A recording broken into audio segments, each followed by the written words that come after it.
So I was thinking, right, hello, nice to see you. I was thinking of cartoons and I was like thinking, cartoons uh, are often very autistic coded. You don't think about it, but they are.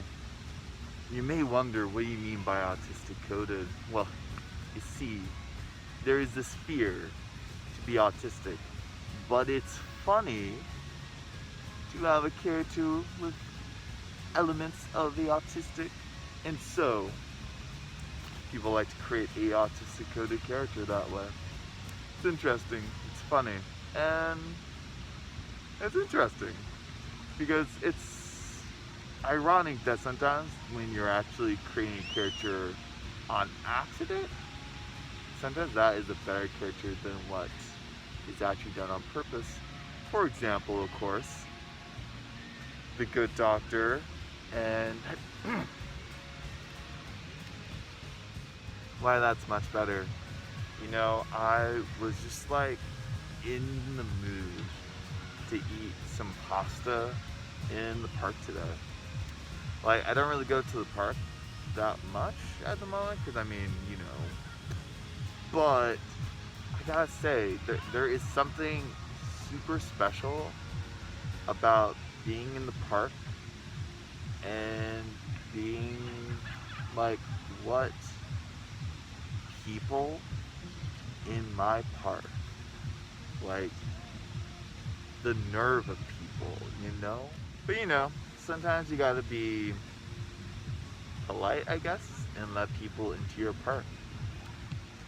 But, you know, they could have been much nicer. Like, look, like people actually went into this park.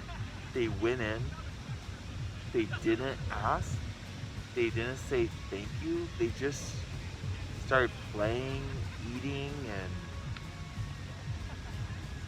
hanging with family. Like, wow, guys, that's so rude to not even ask me. But you know, it's fun. Sometimes you gotta uh, let some stress out, and I guess this was one of the ways I was gonna let people do that. You know, I was thinking cartoon characters, as far as autism, there's so many. Like, they're never outrightly autistic, but sometimes you find them that do, and even if they don't, I'm like, you're still autistic, whether it's canon or not. You just are. I made a video a while ago about some of the characters, and I was just like thinking to myself, it would be a disservice, nay, it would be a betrayal to not talk about such autistic characters such as these. And so, my dear friends, let's get into it. Or, to be more specific, let's get dangerous.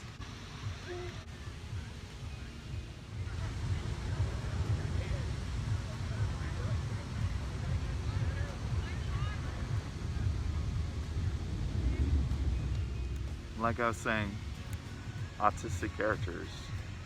You know, one of the first ones that really come to mind when I think of autistic characters is a beloved character that has people have come to know through the ages. Let's call him Mr. Bob, Mr. Bob SquarePants. Some call him SpongeBob. I don't know who calls him that anymore because I mean, he has a first name. It's Bob. Duh.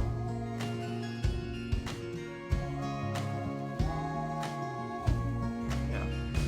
But I mean, he loves his thing, you know? He has very specific special interests. Jellyfish hunting, which, you know, is all the rage in the Bikini Bottom. I was just there yesterday. I had to drown a little just to get there, but it was worth it. Once I was there, he showed me around. We did the whole jellyfishing thing, and it was great.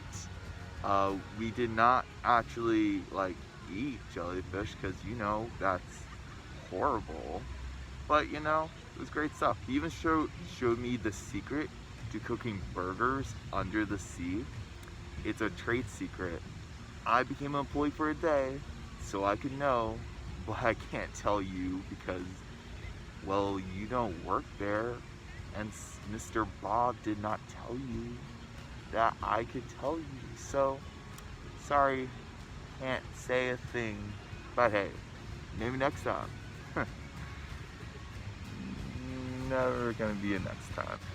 Another character, which is a little funny. You see, the Community, a grand show that was created in its time. The creator created a character, Abed, who, while creating him, did not realize he himself was autistic. So as he was discovering creating this character, he was like, "This is very similar to myself. Let's see. Oh, I'm autistic. What?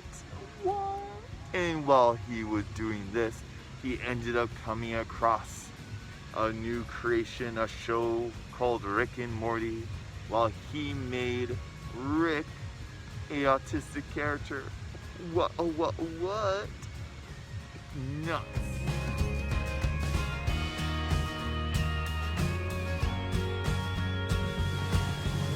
Recently, on the TikTok app, some call it the Clock app, some call it the Harasser app. Recently, a show that came out this last year called Jujutsu Kaisen, people on the TikTok app has been talking and saying, these are very neurodivergent characters, and I have to say, after examining it, I completely agree. I'm gonna butcher names, but Nominee, he is one of them. Like, I can't describe it, but I'll do my best. The way he is very straightforward. That's not to say that every autistic character and person is like that, but there's a straightforwardness about him that just feels right. Just is. I can't describe it, but take my word for it. And even with Itadori, the main character in the series, like, there's something to be said that when someone tells him something, instead of him like thinking about it and taking time to consider, he's very, no, I'll believe you just automatically. And that's something that a lot of times that autistic people even do. We tend to be very trusting of people. So if someone tells us something, we're not going to assume unless you give us reason to doubt you. For example, the demon that is inside of him, Sukuna, gave him reason to doubt him. And so for him, obviously, I'm not going to trust you, you demon person. And then of course there's Megumi. There are many characters, but I definitely recommend, if you're autistic, please check out this show. It is on the horror elements, so I mean, there's some disgusting parts to it. But overall, I feel like it's a very good show. It's worth checking out, and yeah, I say go for it. And up next, well, you see, eyes up here, like I was saying, Ducktales, Huey, and Webby, both autistic characters. For Huey, he follows his journal down to the letter. For him, this is how he operates the world. He looks through this to guide him in how he should operate, how he should think about things.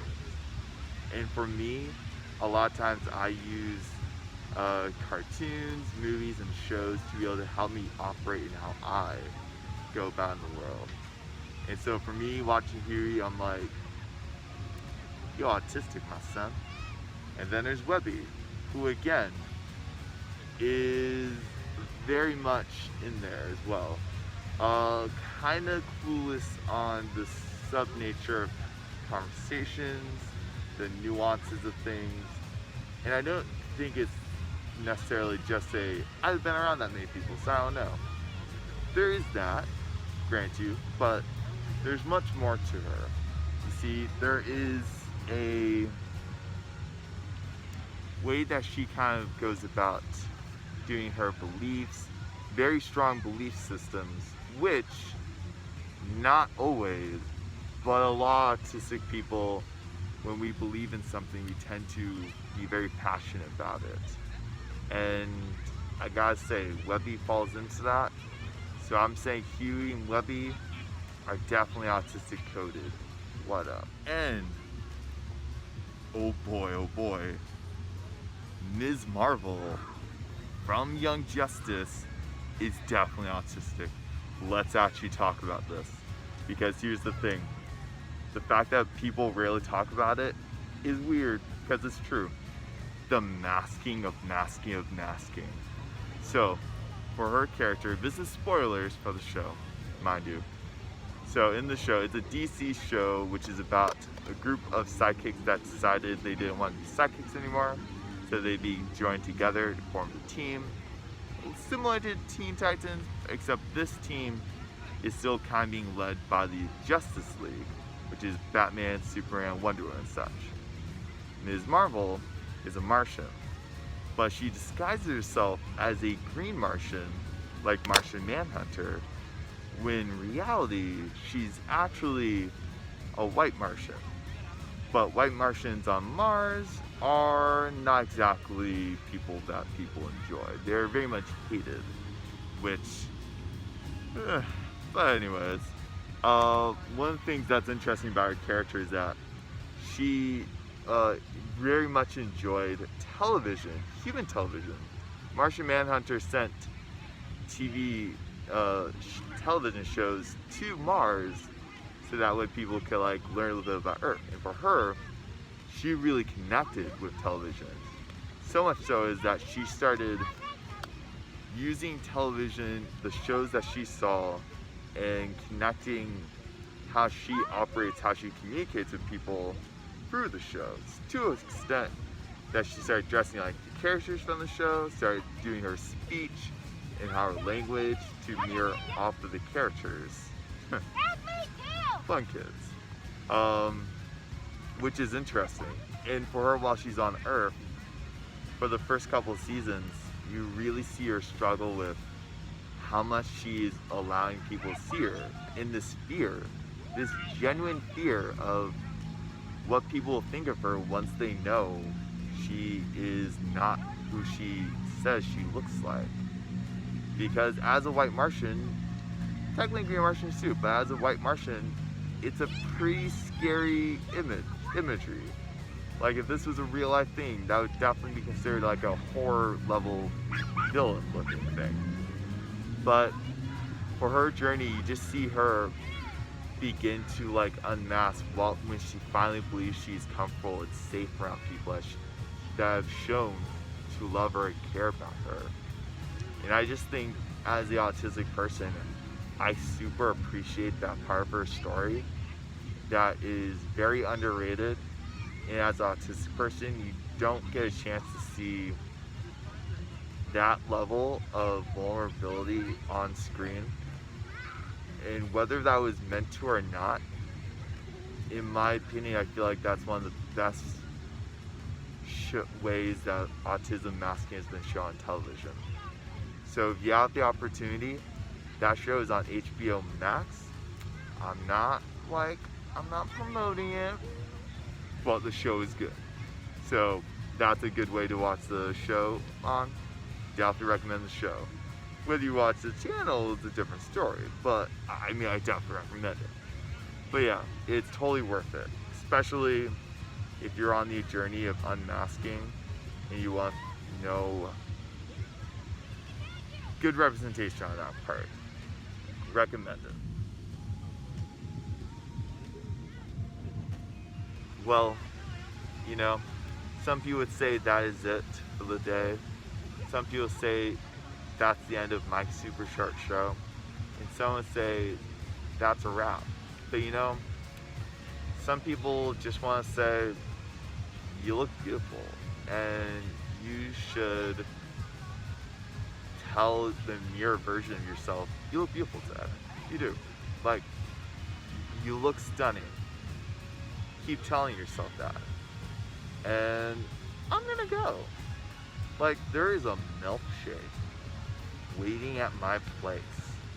It has my name. It's calling me. It's like, please come to me, drink the milkshake. And I just realized that may have came off as a little weird. But you know what? This is where we're at. The Atypical show. And I hope you come back to enjoy some more atypicalness, because we have a lot more in store. And again, tell yourself you look beautiful today, because if you won't, I will. You look beautiful.